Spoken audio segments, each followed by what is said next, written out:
The room is loud, not with shouting, but with breath, with the small sounds people make when they're trying not to show fear. You can hear benches creak as men shift their weight. You can hear the fire pop and spit in the center of the hall. And if you listen closely, under all of it, you can hear the wind worrying at the walls like it's trying to get in. Somewhere in that smoke and torchlight, a ruler is sitting at the edge of a promise he may not be able to keep. He's weighing survival against pride, and he knows that whichever choice he makes, someone will call it cowardice later. Beyond those walls, the sea is not a boundary. It's a road. A road for traders, yes, but also for strangers with iron, for men who can turn an invitation into a foothold. I'm Steve Turcotte, and for the next few minutes, I want to bring you with me into the uncertain world of the 5th century.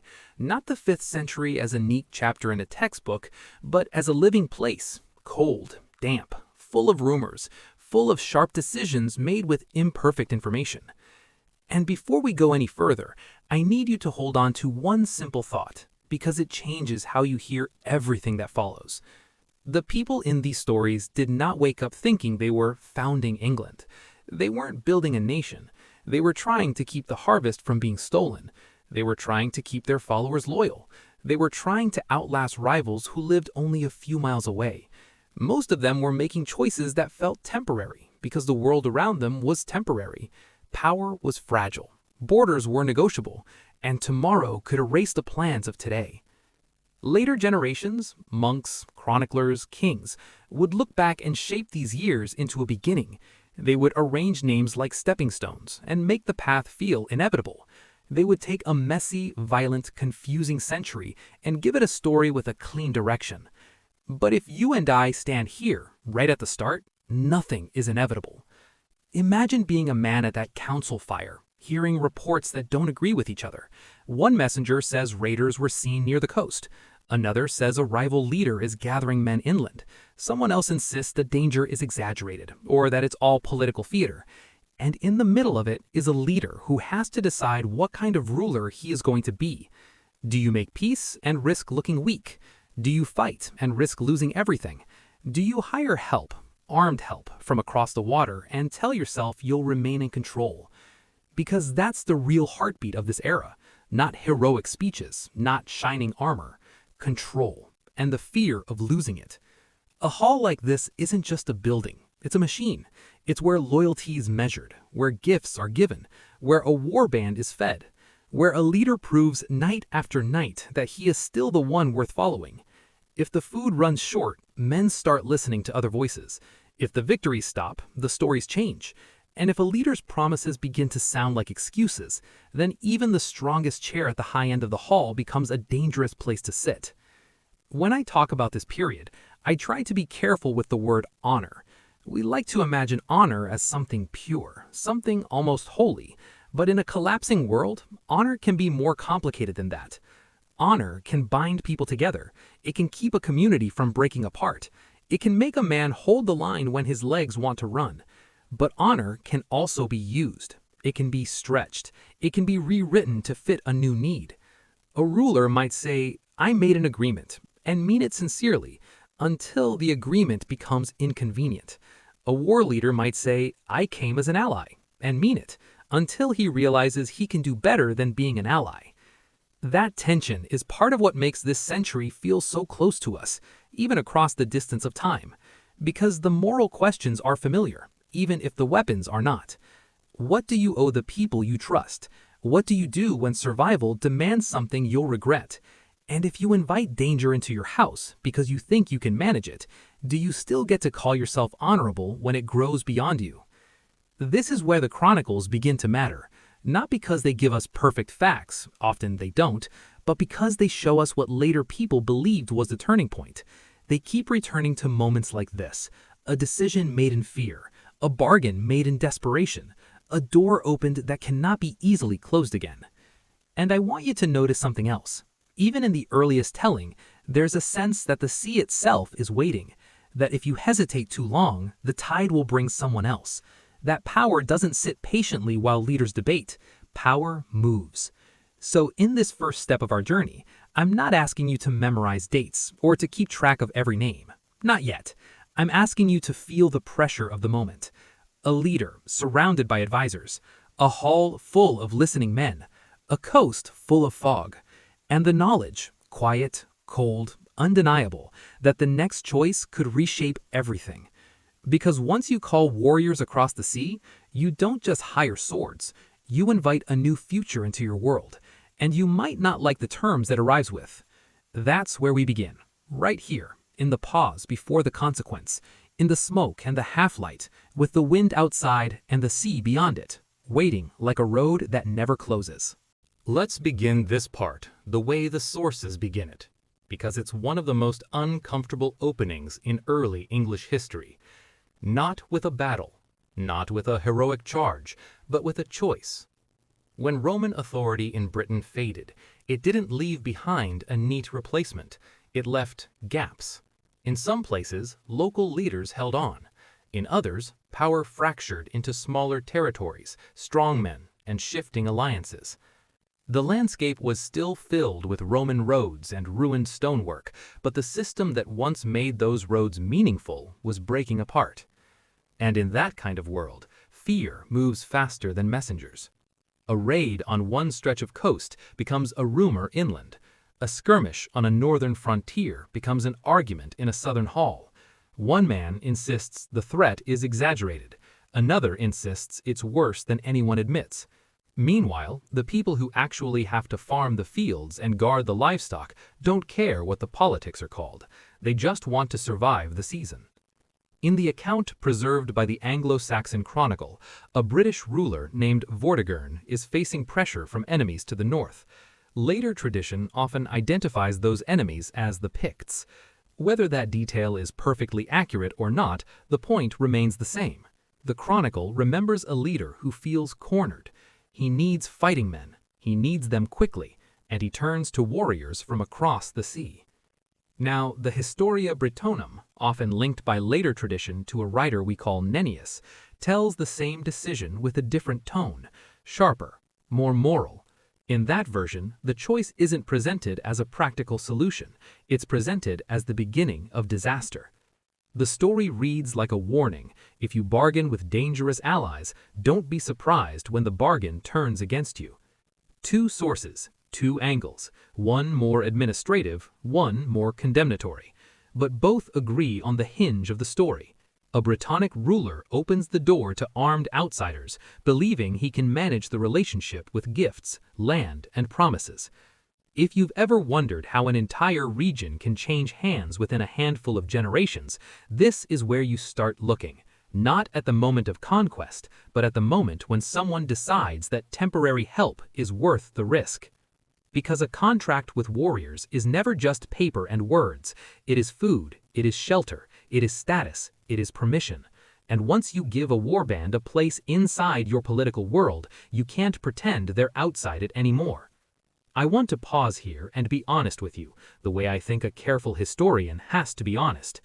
We cannot recover the exact meeting. We don't have a transcript. We don't have a neutral eyewitness account. We don't know the exact faces around the table, or the precise words used, or even whether the later sources compress a series of events into one dramatic scene. That's not a failure of the history. That's just the reality of the 5th century. What we do have are later writers telling us what they believed mattered, and what mattered to them was the moment when hospitality becomes dependency. That is a powerful idea in early medieval culture. Hospitality isn't just politeness, it's a sacred duty, a sign that a ruler is capable of order. But hospitality also has limits. If you cannot sustain it, your generosity becomes weakness. If you offer too much, you create a rival inside your own house. So when the sources describe Vortigern bringing in foreign warriors, you should hear more than a military arrangement. You should hear a political gamble. Think about the mechanics of it. A leader invites armed men to fight his enemies. Those men win victories. That makes them valuable.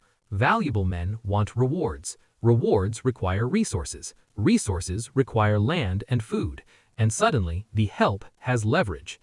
If the ruler pays them, he becomes dependent on their continued loyalty. If he doesn't pay them, they become their next problem to solve. That's the leash the sources are really talking about, a protective contract that tightens the longer it's held. The Historia Brittonum frames this choice almost like a moral failing, as if the king should have known better. The Chronicle, on the other hand, preserves the choice more plainly, like a pragmatic response to threat.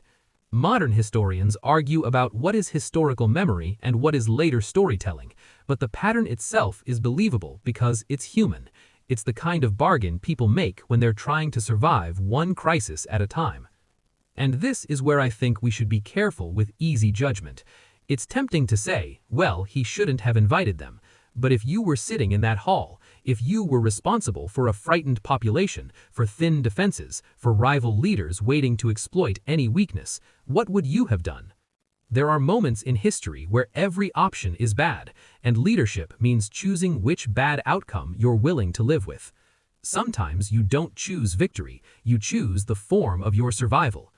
The tragedy is that survival has a way of changing the rules. You begin by seeking allies, you end by discovering you've sponsored the rise of a new power, and once that power is established, it will write its own version of how it arrived. That's another reason I keep returning to these sources. They aren't just telling us what happened, they're telling us how people explained what happened. The Britons, looking back, see a cautionary tale. The English, looking back, see the beginning of their story. And both can be true at the same time, depending on where you stand. So if you take one thing from this section, let it be this. In the 5th century, the fate of Britain does not turn on a single battle. It turns on a decision made in a hall, in smoke and firelight, with limited information and too much fear. A ruler opens the door to help, and history waits to see what walks through it. Honor is supposed to be a rope that holds people together. In a stable world, it can be. A promise matters because everyone believes there will be consequences for breaking it. But in a world that's coming apart, honor can turn into something else. It can become a tool, something you shape to fit the moment. You keep your word when it helps you. You redefine your word when it traps you. And when you listen to the earliest stories about post-Roman Britain, you can feel that tension underneath almost every scene. Because now the ships arrive, not as a metaphor, not as a tidy migration on a map, but as real hulls cutting through gray water, sails dark against a low sky, and men stepping onto a beach with weapons and hunger and ambition. And from that mist of early tradition, two names step forward: Hengist and Horsa. Even if you've never read the medieval texts, you've probably heard those names before, because they sit right at the edge where legend and history begin to overlap. They're presented as brothers, leaders, the kind of figures later kingdoms want at the start of their story. But their names carry something unusual. In Old English interpretation, Hengist can be understood as stallion and Horsa as horse. That is striking. It's the sort of detail that makes modern historians pause, because it feels symbolic, too perfect, almost like a tale built from older mythic shapes. And there's a reason for that suspicion. Across the wider Germanic world, there are echoes of divine or heroic twin figures, paired brothers with sacred associations. So it's entirely possible that Hengist and Horsa began as something closer to an archetype, and only later were treated as historical men. At the same time, we have to be careful not to swing too far in the other direction. Early medieval writers didn't always invent founders out of thin air. Sometimes a symbolic name can still attach itself to a real leader. A nickname can become a remembered identity. A story can harden around a person until the person becomes larger than life. So what do our medieval sources actually do with these brothers? They treat them as real. Bede, writing in the 8th century, includes Hengist and Horsa in his account of the origins of the English. Bede isn't writing as a poet, he's writing as a monk and historian, and he's trying, within the limits of what he has, to make sense of the past in a structured way. Yet, even Bede preserves royal tradition. He includes genealogies that link leading figures back to Woden. And it's important to understand what that means in context. For early Anglo-Saxon kings, ancestry wasn't trivia, it was a political argument. A ruler's bloodline wasn't just family history, it was legitimacy. The Anglo-Saxon Chronicle, compiled later, also treats Hengist and Horsa as historical actors. It gives their coming a date, it places them in a sequence of events, and it frames their role as part of a larger movement of peoples into Britain. And then there's the Historia Brittonium, a work often associated in later tradition with the name Nennius. That text gives us a more dramatic narrative: feasts, shifting alliances, betrayal, moral judgment. It's a different voice, with a different agenda, but it still keeps Hengist and Horsa at the center of the turning point. What I want you to notice is how these texts aren't simply reporting, they're explaining. They are building a world where power makes sense. If you are a king in early England, it helps to claim that your ancestors didn't merely take land by force. It helps to suggest that their rise had the weight of fate behind it, that it was sanctioned by something older and deeper than any local rival. So when Hengist and Horsa step on the shore in these narratives, they're not only mercenaries hired for a campaign, they're the start of a claim. We belong here now. This is our land to hold. And belonging in this period is not decided by law courts and paperwork. It's decided by weapons, by logistics, and by the ability to keep men loyal. I always come back to the hall when I think about this era. The hall is where these decisions become real. Picture it with me. Firelight trembling on beams darkened by years of smoke. The smell of ale, sweat, wet wool. The quiet scrape of a scabbard fitting against a bench as someone shifts. A translator listening hard, trying to turn unfamiliar words into an agreement that won't get him killed. Because that's what diplomacy looks like in a warband world. It's not poetry, it's risk management. And once you begin feeding a warband, once you promise food, clothing, and rewards in exchange for fighting, then you've tied your survival to their appetite. If you keep paying them, you might keep their loyalty. If you cannot, then the relationship changes, and it changes fast. That's the pressure hidden inside the origin stories. The sources may disagree about details. They may exaggerate, moralize, compress time, or shape events into sharper scenes, but the underlying mechanics are plausible. Armed outsiders arrive under invitation. They prove useful. They gain leverage, and soon the host is negotiating from a weaker position than he expected. So are Hengist and Horsa myth, memory, or both? Honestly, it may be impossible to separate them cleanly, and maybe we don't have to. What matters is that early medieval England remembered them as a beginning. Their names, horse and stallion, carry a kind of raw symbolic force: speed, power, conquest, movement. They fit a world where people believed ancestry could be sacred, and where fate could ride alongside steel.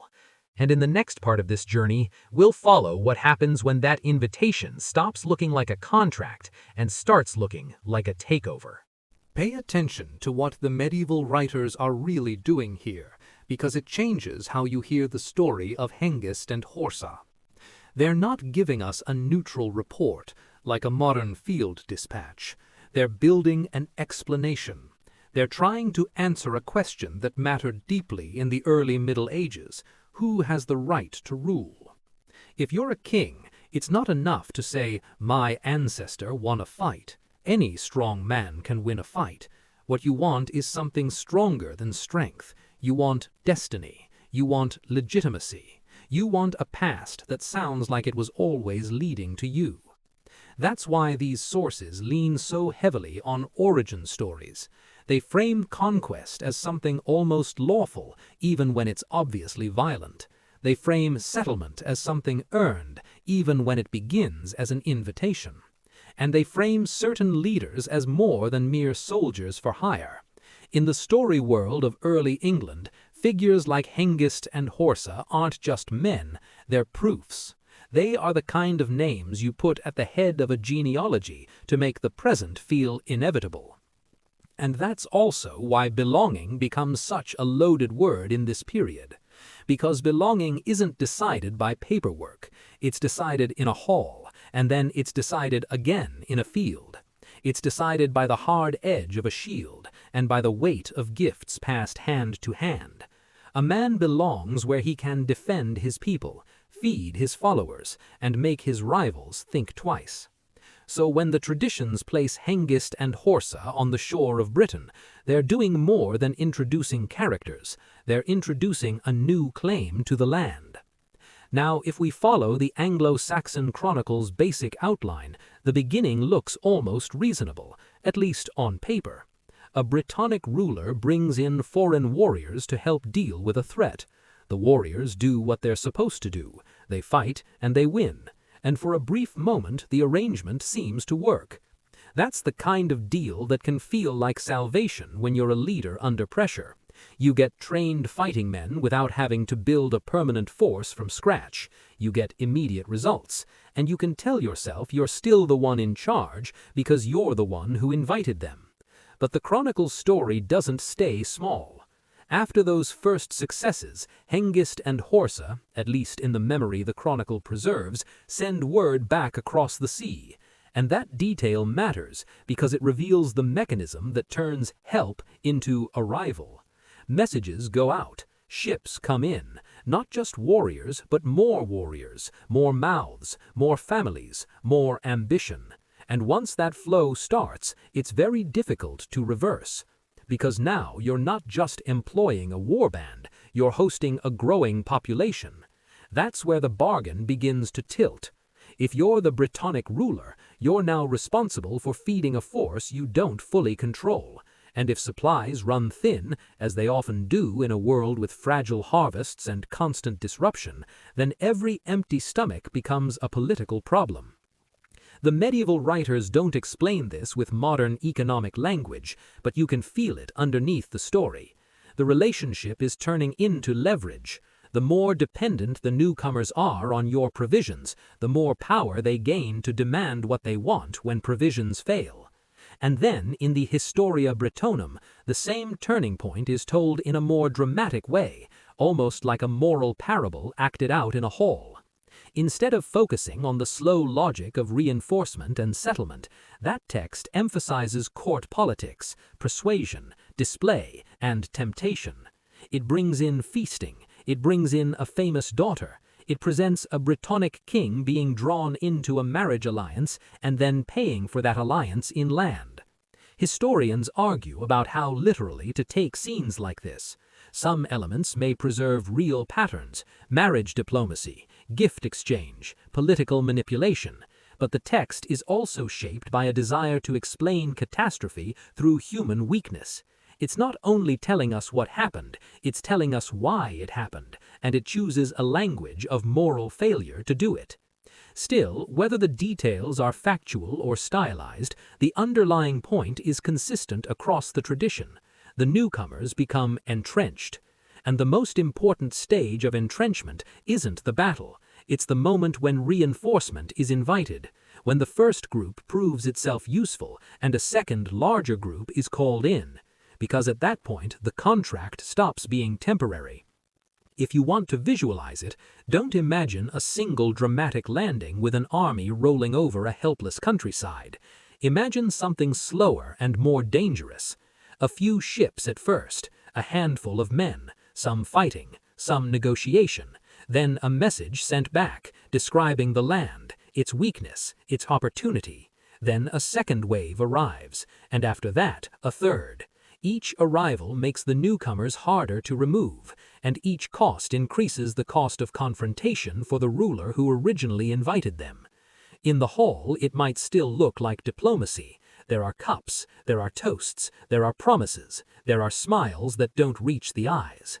Outside the hall, it looks like logistics, more tents, more fires, more weapons stacked along palisade walls, more patrols along roads that used to be watched by someone else.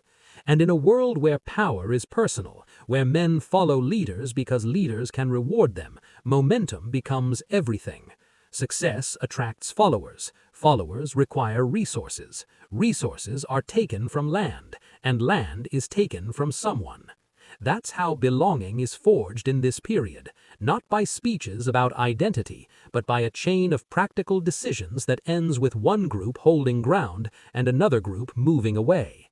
So when the sources frame Hengist and Horsa as the beginning of a new people in Britain, they're not simply recounting an adventure, they're describing a process. Alliance turning into settlement, settlement turning into authority, and authority turning into a story of destiny. And once that story takes hold, it becomes very hard, sometimes impossible, to separate the memory of what happened from the meaning people needed it to have. The Historia Brittonum gives us one of those scenes that feels almost too perfectly written. More ships, a feast, a beautiful daughter, a king who drinks too much, wants too much, and offers too much in return. Now, I need to be careful here, and I want you to be careful with me. Historians argue about how much of that story reflects a real chain of events, and how much of it is a later moral lesson designed to explain political collapse through human weakness. The daughter and the feast may preserve a memory of genuine alliance-making, or they may be a storyteller's way of turning a long, messy process into a single moment you can point to and say, that's where it went wrong. But even if the details are debated, the larger pattern behind them is very believable. Across the post-Roman world, leaders didn't just conquer with swords, they conquered with relationships, with marriages, with gifts, with hostages, with carefully arranged public ceremonies where everyone could see who sat where, who drank first, and who owed what. And in that world, the hall is everything. I want you to picture it the way early medieval people would have experienced it, not as a romantic banquet hall from a later castle age, but as a working center of power. Heavy beams, smoke that clings to the rafters, firelight that shakes on iron fittings when someone moves, the smell of wet wool and old wood, and the constant background noise of men trying to appear calm while they measure each other. A feast isn't just celebration. It's a political instrument. It's where a ruler proves he can provide. It's where a war leader proves he can attract followers. It's where the line between guest and threat becomes dangerously thin, because the same cup that signals friendship can also signal obligation. And if you control the hall, you control the conversation. You decide who sits close to you and who sits in shadow. You decide who receives a gift and who leaves empty-handed. You decide who gets honored publicly and who gets quietly diminished. That is power made visible. Now, when later sources tell us that a king was drawn into an alliance by feasting and marriage, it's tempting to treat it like melodrama. But think about the reality behind it. If a leader binds himself to a foreign warband through marriage, he's not just marrying a person, he's tying himself to a network, a family, a set of loyalties that arrive with armed men attached. And those armed men need to eat. That's the part that rarely gets the spotlight, but it's the part that makes the whole story make sense. Warbands are not standing armies funded by taxation and bureaucracy. They're living, moving communities of fighters and dependents who survive on a mix of plunder, gifts, and whatever their leader can promise them next. Loyalty is personal. It's earned and maintained day by reward. Gold rings, food, land to settle, the chance of more. So if you invite a warband into your realm, you're making a commitment that doesn't end when the battle ends, because the warband doesn't evaporate when the enemy retreats. It stays. It looks around. It asks what comes next. And that's where so many alliances fail. A ruler might believe he is hiring temporary help. The war leader across the sea might believe he is being offered a doorway into something bigger. Both men can honestly think they're making a reasonable deal, and yet the deal contains a contradiction that becomes impossible to manage. Because once you begin feeding a warband, you either keep feeding it or you prepare to fight it. There's no gentle off-ramp, not in this kind of society, not when armed men are already inside your political space and they've tasted how weak your defenses are. This is also where I think we need to put away the idea of chivalry, because it doesn't belong here. There are no knights in shining armor in the 5th century. There is no later medieval code that promises mercy, courtly behavior, or clean rules of war. This is an age of war leaders and household troops, men bound to their lord by reward and reputation. A leader is expected to be generous to his own. He is expected to be ruthless to outsiders if ruthlessness brings success. And once the situation tips into scarcity, once supplies become strained, every virtue becomes negotiable. That's why the hall scenes matter so much. They are the place where scarcity is disguised as abundance, where political weakness is disguised as hospitality, where a ruler tries to convince everyone, including himself, that he still has the power to command events. Sometimes that works. Sometimes it only delays the moments when the truth becomes visible. So when you hear about a feast in the Historia Britonum, don't just hear romance or betrayal. Hear the deeper mechanics, a ruler showing he can provide, a war leader proving he can leverage that provision into more, and everyone in the room watching to see which man is really in control. There's an ethical question in all of this that I can't avoid. What is honor in a world like this? Is honor keeping your promise even when it becomes dangerous? Or is honor protecting your people, even if that means breaking an agreement that no longer serves them? The sources don't answer that cleanly. They don't agree with each other, and honestly, real life rarely gives clean answers. A ruler can try to act honorably and still bring disaster. A war leader can act brutally and still be remembered as a founder. That's part of the discomfort of early medieval history. It doesn't reward the moral story we want. It rewards momentum. It rewards strength. It rewards the ability to keep men loyal when the weather turns and the food runs low. And once the balance shifts, the relationship that began as allies becomes something harder to name. Not a friendship, not even a partnership, more like an occupation that still uses the language of agreement, because agreement sounds better than conquest, especially if you're the one writing the story later.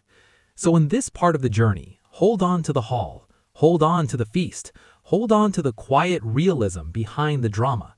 Because the turning point isn't always a clash of armies. Sometimes it's a cup passed across a table, a promise spoken too quickly, and the slow realization, too late, that you've begun feeding a force you can't send away. At a certain point, an alliance stops being an agreement and starts becoming a contest of survival.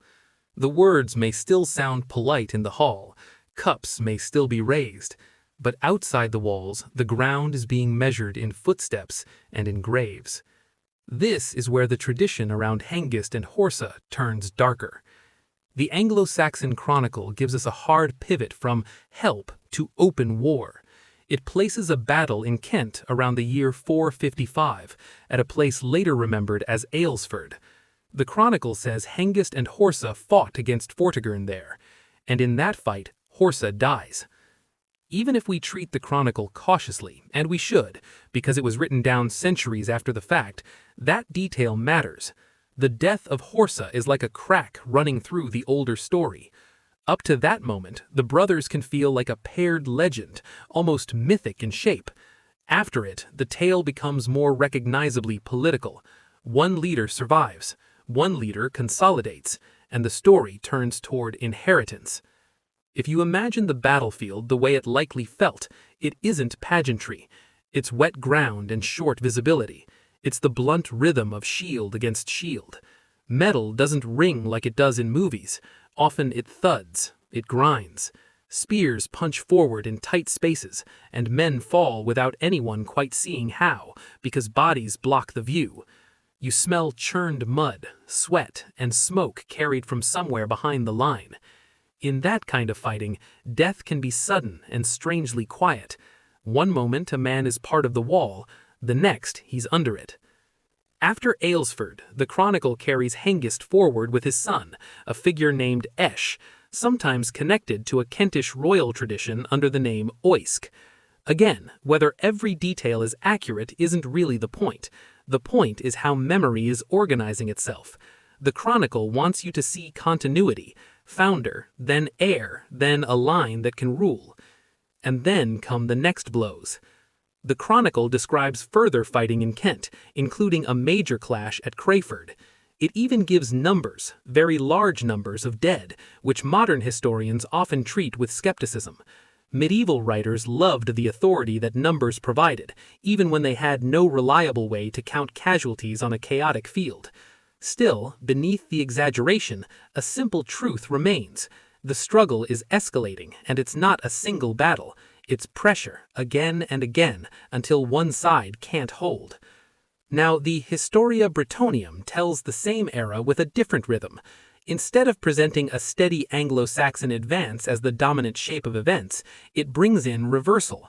It gives the Britons a champion, Vortimer, the son of Vortigern, rising against the newcomers and driving them back. This is important because it reminds us of something archaeology and later scholarship suggest. The story of early Anglo-Saxon settlement is not simply a one-direction conquest with no resistance. There are counterattacks. There are shifting frontiers. There are moments when it looks like the newcomers might be contained, even expelled, until the next wave arrives, or until internal politics fractures the defense. The Historia Britannium portrays Vortimer winning several battles, pushing the Saxons back toward the places where they first settled. It's a story that feels like a gasp of survival, a people fighting to keep the ground beneath their feet. And then, abruptly, Vortimer dies. Whether that death is recorded accurately, or whether it functions as a storytelling device to explain why resistance failed, it serves the same purpose. It opens the door again. With the defender gone, the newcomers return stronger, and Britain's internal weakness becomes the decisive weapon. Then the Historia Britannium gives us the infamous Feast of Treachery, the Long Knives moment. The Saxons, the story claims, hide blades and slaughter British leaders at a signal. It's unforgettable. It's cinematic. It's also exactly the kind of episode historians handle with care. Feast treachery appears again and again in medieval literature. It's a narrative pattern that carries moral meaning, betrayal in a place of hospitality, violence where peace was promised. That doesn't mean it couldn't happen. It means that even if real betrayals occurred, and this period absolutely had its share, the precise stagecraft of the scene may owe as much to storytelling as to eyewitness memory. But here's what I think matters most about that episode, regardless of the details. It tells you what people feared. They feared that negotiation itself could be a trap, that the hall, the place where trust is supposed to be performed, could become the most dangerous room in the kingdom, that a ruler who thought he was buying peace might be purchasing his own humiliation instead. And once that kind of fear takes hold, it changes everything. It changes how leaders treat guests. It changes how oaths are weighed. It turns diplomacy into suspicion. It makes every shared cup feel like a gamble. War does that. It doesn't just kill people, it narrows the world. It teaches men to look for advantage everywhere and to interpret kindness as weakness. It pushes leaders toward harsher choices because harsh choices feel safer than uncertainty. In the tradition, this is the stage where land changes hands for good. Resistance breaks. The Britons flee or are driven out of key areas. Settlers stop being guests and become rulers. And Hengist, the surviving brother, becomes something more permanent than a war leader. He becomes a founder. So when I say Kent begins here, I don't mean that a kingdom instantly appeared, fully formed, the moment Horsa fell. Real kingdoms take time. They take administration, family alliances, control of roots, and the slow normalization of a new order. What I mean is that in the memory preserved by these sources, Horsa's death marks the end of the twin story, and Hengist's survival marks the start of a dynastic story, one that later generations could point to and say, this is where we came from. And once a society believes it has a founder, it will build the rest of its history around that belief, whether the beginning was clean, or whether it was paid for in mud, smoke, and broken promises. Now we pivot west and south, away from Kent, toward another founder story that later English kings would treat as just as essential. This one belongs to Wessex, and the name at the center of it is Cerdic. If you open the Anglo-Saxon Chronicle, Cerdic enters the story with the clean confidence of a legend that's been polished for generations. The Chronicle tells it like this: Cerdic arrives in Britain with his son, Cynric, in 5 ships. He lands at a place that later people call Cerdic's shore. Fighting begins immediately, and over the next few decades the chronicle lays out a sequence of battles and milestones that ends with Cerdic ruling and then dying, leaving the kingship to his son. It's a powerful rhythm, almost like marching drums in written form. Landing, battle, victory, kingship, expansion, death, succession. But the moment you read it closely, you can feel why modern historians lean forward and start asking questions. First, the dates. The chronicle places Cerdic's arrival in the year 495. It marks a major victory in the year 508. It says Cerdic and Cynric began to reign in 519. It describes the taking of the Isle of Wight in 530, and it places Cerdic's death in 534. Those numbers are easy to say out loud. They're also easy to doubt, not because everything must be wrong, but because the chronicle was written down long after the events it describes. We're dealing with memory shaped into a timeline, not a contemporary diary. Second, the style of the story. It feels like an origin charter for a dynasty, and that's exactly what it became. By the time the chronicle was being compiled in Wessex centuries later, Wessex wasn't just another kingdom telling its local story. Wessex was becoming the kingdom that wanted to speak for the English. That makes its foundation story matter in a very practical way. A dynasty that hopes to lead others needs more than strength. It needs an origin that sounds inevitable. And then there's the name itself. Cerdic doesn't look comfortably Germanic to many scholars. You'll often see the argument that it could be related to a Brittonic name like Caratacus. That doesn't prove Cerdic was British, and it doesn't prove he wasn't. What it does is force us to admit that the early south and west of Britain may have been more hybrid than the later chronicle wants it to appear. Because the chronicle's version is, in a sense, a finished product.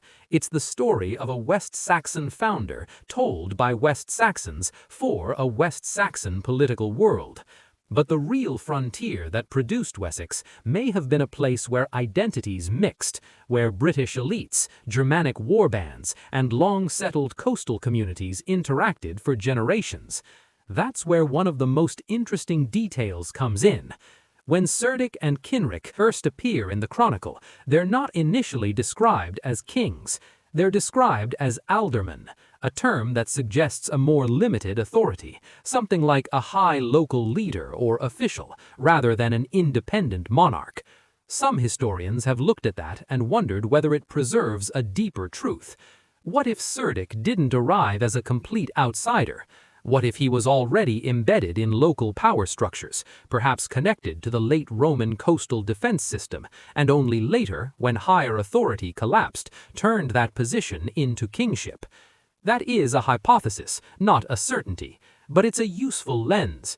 It helps explain why the chronicle might remember him first as a kind of regional leader, and only later as a king. And it also fits a wider pattern you see across post-Roman Europe. People inheriting roles meant for an empire, and then repurposing them when the empire is gone. Still, I want you to hold two truths at the same time, because history often demands that kind of balance. The chronicle clearly says Cerdic arrived with 5 ships. That's the tradition. It may reflect a real migration episode, a real landing remembered in local place names, or a later narrative device that makes the founding feel dramatic and concrete. Either way, it's the story Wessex chose to tell about itself. And you can see the rest of the machinery of legitimacy in how the chronicle handles ancestry. It traces Cerdic's line back through a chain of names to Woden. That's not random decoration, that's a political statement. It's saying this line is ancient, chosen, and worthy to rule. By Alfred's time, that kind of ancestry claim could be reframed in a Christian world as history, rather than worship. The gods become forefathers, the divine becomes ancestral, but the function stays the same. It makes authority feel deeper than the present. And then there are the place names, Cerdic's Shore, Cerdic's Ford, and other sites where the chronicle anchors the story into the landscape. Sometimes those names may genuinely preserve old memory. Sometimes they may be the other way round, later people explaining a name by building a story to match it. Either way, it's part of how conquest gets transformed into inheritance. If you and I stood on a wind-swept ridge in southern Britain in the early 6th century, we wouldn't see a neat kingdom called Wessex. We would see competing territories, rival leaders, shifting loyalty, raids, settlements, and the slow, grinding process of taking and holding ground. Kingship, at first, might look less like a crown and more like a man who can keep his followers fed and feared. And that brings me back to honor. In this war-banned world, honor isn't a knight's code. It's not poetry. It's a contract of loyalty under pressure. You follow me because I can protect you, reward you, and lead you into opportunities. If I fail, you leave, or you turn on me. That's the moral edge that sits underneath the chronicle's clean lines. So Cerdic stands at a threshold, just like Hengist and Horsa, not only between Britain and the sea, but between myth and record, between invasion and adaptation, between a founder story and the messy reality that must have produced it. And the more we look at him, the more we see that early England wasn't born from one simple event. It was born from a series of gambles, some made in halls, some made on beaches, and some made by leaders who realized that when the old order disappears, the only authority left is the authority you can hold in your own hands. History in this period isn't a photograph. It's closer to a stitched tapestry. Some threads are strong, some are decorative, some are there because someone needed to cover a hole. And once you start seeing the early English sources that way, you stop asking only, did this happen exactly like this? And you start asking a better question, why did they need it to be remembered this way? If Hengist and Horsa belong to the Kentish beginning, then Cerdic belongs to the West Saxon beginning. And those two beginnings don't just sit by side as harmless local traditions. They compete. They represent different claims to the land, different claims to seniority, and eventually different claims to speak for everyone else. Because by the time the Anglo-Saxon chronicle is being written down and organized, Wessex isn't merely another kingdom keeping notes about its neighbors. Wessex is trying to become the central story. It's trying to become the voice that defines what English history even means. And in that kind of political world, your origin story is not a hobby, it's a weapon. That's why the Chronicle's narrative about Cerdic is shaped the way it is. It isn't just a sequence of events. It reads like a foundation charter in story form. It says, here is where we came from, here is how we proved ourselves, and here is why our kingship is legitimate. You can feel it in the genealogies. When the Chronicle traces Cerdic's ancestry back to Woden, it's doing what Bede does for other royal lines, and what so many early medieval kings wanted done for their own families. It's placing rule under a sacred umbrella. Now, in a Christian age, writers could treat those pagan gods in different ways. Sometimes they're condemned, sometimes they're reinterpreted as ancient ancestors rather than beings to worship. But either way, the function remains. It stretches authority backward into a past that feels larger than any living rival. It's hard to overstate how powerful that is in a world where rule is constantly contested. If another leader can gather enough men, he can challenge you tomorrow. But if you can say, my line has always ruled and it is bound to an ancient, almost cosmic order, then rebellion becomes more than ambition. It becomes a kind of violation, a breaking of the world's proper shape. That's the kind of thinking these texts are preserving, even when they don't explain it outright. And then there are the place names, Cerdic's Shore, Cerdic's Ford, names that sound like the land itself is remembering. Sometimes those names may reflect genuine local tradition, stories attached to real places over generations. Sometimes it may work in reverse. A place has an old name, and later people create a story that makes the name meaningful. Scholars debate these cases one by one, and honestly they should, because not every name story is equally trustworthy. But whether the name came first or the story came first, the end result is the same. The chronicle is anchoring the dynasty into the landscape. It's saying, we didn't just pass through here, we belong here. The ground itself carries our marks.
Now we move away from the chalk downs of the south and away from the Kentish shore.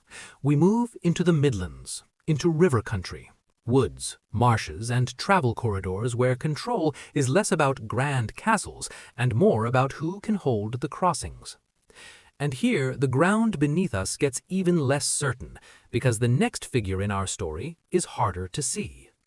His name is Icel. If you've spent time with early English history, you've probably come across him in genealogies, not in battle narratives. He appears as an ancestral figure for the Mercian royal line, an early name in the chain that later kings used to explain who they were and why they ruled. And that difference matters. Hengist and Horsa, for all the problems in the sources, at least stand inside story. They arrive, they fight, one dies, one continues. Cerdic is given a sequence of landings and battles and place names, but Icel is mostly a name in a lineage, a founder remembered through descent rather than through events. That doesn't mean Icel was invented. It doesn't mean he was real either. It means we're working with a different kind of evidence, evidence that can preserve memory but can also reshape memory very easily. Imagine what it means for a dynasty to look back into a time with few written records and say, our line begins here. If you are a king in 8th century Mercia, or if you are a scribe writing for that court, you have every reason to want a beginning that feels ancient and dignified. You want roots that stretch across the sea, back into heroic time. You want to show that your family didn't just appear in Britain, it came somewhere, and it carried kingship with it. That's where the genealogies place Icel. In the Anglian collection and in related regnal lists, the Mercian royal house traces itself back through Icel to older Anglian and continental figures, names that feel like echoes of heroic tradition, and then further back to Woden. If you read those lines carefully, you can see what's happening. Mercia is not just claiming descent from a god, it's claiming descent from a continental royal world that existed before the migration. It's a statement that says we were royal before we ever set foot in Britain, and that is a powerful claim, especially in a political environment where different kingdoms are competing to be the most legitimate, the most senior, the most destined. But here is where the historian's caution light starts blinking. Mercia as a major power is clearly visible in the historical record much later, especially from the 7th century onward. One of the first Mercian kings to stand firmly in the light of history is Penda in the 7th century, and the dynasty's real dominance peaks in the 8th. That creates a long gap between Icel and the moment when Mercia becomes unmistakably Mercia. So, some scholars have suggested that Icel may function as an eponymous ancestor, a remembered founder figure whose story was pushed backward in time to give the dynasty deeper roots. That kind of telescoping happens in many early medieval genealogies. The past gets stretched, the lineage gets lengthened, the origin becomes more impressive. Still, I don't think we should treat the name as meaningless. Even if Icel is not a neatly documented historical person, his presence in the genealogical tradition tells us something real about Mercian identity. It tells us that the Mercians, or at least their ruling elite, wanted to understand themselves as a people with an origin story tied to movement, settlement, and inherited authority. So, when I picture Icel's world, I don't picture a single crowned king ruling a fully formed central kingdom. I picture something smaller, rougher, and more plausible. I picture groups moving inland along rivers, settling near crossings, cutting out farms where they can, fighting when they must, bargaining when it's useful. And slowly, over generations, certain lineages rise above others by doing what successful war leaders always do. They win, they reward, and they survive. The Midlands are perfect terrain for that kind of growth. Control the travel corridors and you control movement. Control movement and you control tribute, trade, and the ability to strike quickly at rivals. A leader who can unite several groups in that landscape is building the foundations of power, even if no one yet calls it a kingdom in the later sense. And this is why I think it's fair to treat Icel as a signpost. Maybe he was a real leader. Maybe he was a name that gathered around a real migration. Maybe he stands for an early stage in the formation of Mercian royal identity. The sources don't let us pin him down, but what they do show us is that Mercian's later kings believed they had a beginning worth claiming, and they believed that beginning lay in a crossing, a movement from the continent into Britain and then inland into the heart of the island. It's also worth noticing how consistent the ideological machinery is across these founder traditions. Kent looks back to Hengist, Wessex looks back to Cerdic, Mercia looks back to Icel. Different regions, different stories, but the same basic logic. We rule because our ancestors came with authority, proved themselves through strength, and carried a legitimacy that reaches beyond ordinary men. That's why these genealogies matter, even when they frustrate us. They're not just lists of names, they're political arguments in the form of family trees. They're the way a society explains why it accepts one line of rulers rather than another. And maybe the most honest thing we can say about Icel is this: he stands at the edge of history, where memory is doing more work than documentation. He's a figure we can't fully prove and can't fully dismiss, because his importance lies in what he represents, a dynasty trying to make its rule feel ancient in a world where nothing about power was secure. So, as we step forward from here, keep in mind that Mercia's beginnings are not a single dramatic landing or a single famous battle. They're a slow consolidation in a difficult landscape. And in that landscape, a name like Icel could matter for centuries, not because we know exactly what he did, but because later kings needed him to have been there. By this point in our journey, you may be wondering why so many roads in early English tradition seem to lead back to the same name, Woden. You'll find him in Bede's genealogies. You'll find him in the Anglo-Saxon Chronicle. You'll find him hovering behind Kentish, West Saxon, and Mercian origin stories like a shadow that never quite leaves the page. And I think the first thing to say, honestly, is that this isn't an accident. It isn't just mythology showing up in history. It's a deliberate way of talking about power. Bede, writing as a Christian monk, preserves royal ancestry lines that reach back to Woden. The Chronicle does the same.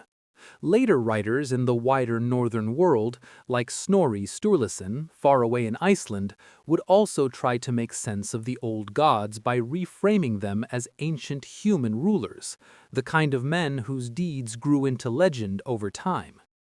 Different cultures, different agendas, but a similar impulse. Make the past explainable and make authority look ancient. For you and me, it's easy to hear a genealogy like that and say, that's propaganda. And in a way, it is. It's a political tool. But it's also identity. In the early medieval world, written law exists, but it doesn't run everything. There are no modern institutions strong enough to guarantee a peaceful transfer of power. A ruler's claim can be challenged by any rival with enough men and enough confidence. In that kind of environment, ancestry becomes a legal argument you can carry in your mouth. If your line is older, if your line is chosen, if your line is tied to a god ancestor, then rebellion isn't just a political disagreement. It can be framed as a kind of violation, a threat to the natural order, something that should frighten people who might otherwise be tempted to switch sides. That's why these lineages matter. And it's also why belief in this period is rarely clean. As Christianity spreads, the old gods don't vanish overnight. Sometimes they're condemned as idols. Sometimes they're treated as demons. Sometimes they're reinterpreted, softened into the category of ancestors rather than gods. But the lineages remain, because the lineages are useful. They allow kings to say, my right to rule does not begin with my sword. It begins before memory. Now here is the part I find most unsettling. When legitimacy comes from conquest, it doesn't just justify rule, it justifies violence. If your right to rule rests on taking someone else's land, then you need a story that makes the taking feel necessary, lawful, or fated. The chronicles do this in different ways. Some tell the story like a military contract that grows into settlement. Some tell it like a moral warning about bad decisions and betrayal. Some frame it as destiny carried by bloodlines. But the effect is similar. Conquest becomes the beginning of lawful order. And once conquest is treated as lawful order, the victims of that conquest can disappear from the story. Not always in the sense that people forgot they existed, more in the sense that their rights and claims stop being treated as equally real. They become obstacles in a narrative rather than communities with their own legitimacy. That's why when I read these sources, I try to hold on to the human cost even when the text is focused on kings and founders. So let's bring the 4 founder figures we've been following into the same frame. Hengist and Horsa arrive in the tradition as hired warriors, and in time their story becomes a Kentish foundation. Whether they were 2 historical men or partly mythic figures shaped into history, their names become an anchor for a royal line. Cerdic arrives in the Chronicle as the founder of Wessex, with a clean sequence of landings and battles, and a genealogy that reaches back to Woden. Yet modern scholarship also raises the possibility that his background could be more complex, perhaps tied to a hybrid frontier, perhaps even carrying Brittonic roots, because the south and west were not simple, isolated zones. Icel appears as a genealogical founder for Mercia, a name that sits deeper in the fog, but still carries political weight. He represents the claim that Mercian kings were royal before they ever became rulers in Britain. These are not separate stories, they are different versions of the same argument. We belong here, we have the right to rule. Our past makes our present legitimate. But the ground beneath those claims is complicated. Archaeology suggests that migration and settlement varied from region to region. Some areas show strong ties to continental material culture. Others show blending and continuity. The idea of a sudden total replacement of population has been debated for a long time. Most modern historians lean towards a spectrum of processes: movement of people, elite dominance, cultural adoption, intermarriage, and episodes of real violence and displacement. And the written sources themselves were produced with agendas. The Anglo-Saxon Chronicle is a Wessex project. Bede writes as a Christian historian with a mission-minded framework. The Historia Brittonum carries British perspectives and moral warnings. So what do we do with all of this? We don't throw the sources away, and we don't treat them as courtroom transcripts. We read them against each other. We compare their emphases. We notice where they agree in broad strokes and where they sharpen into story motifs. And when the evidence doesn't allow certainty, we accept uncertainty. That isn't weakness, that's honesty. There's one more thing I want to say here, because it changes how people imagine the whole period.